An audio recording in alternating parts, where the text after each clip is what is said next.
నేను చేయించిన ప్రతిమకు మీరెందుకు నమస్కరించడం లేదు అని నెబుకద్నెజరు మహారాజు దానియేలును అతని స్నేహితులను పిలిపించి అడిగినప్పుడు, రాజా, మేము సేవించుతున్న దేవుడు జీవము గలవాడు. అతనిని తప్ప మేమెవరిని సేవింపము, ఎవరిని పూజింపము అని గట్టిగా చెప్పడం జరుగుతుంది.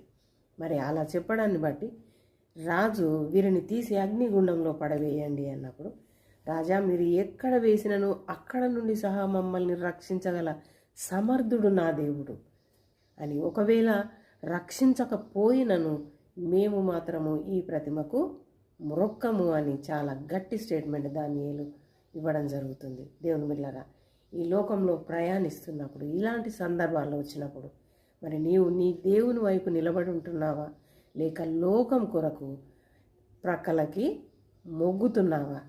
ఆలోచిద్దాం.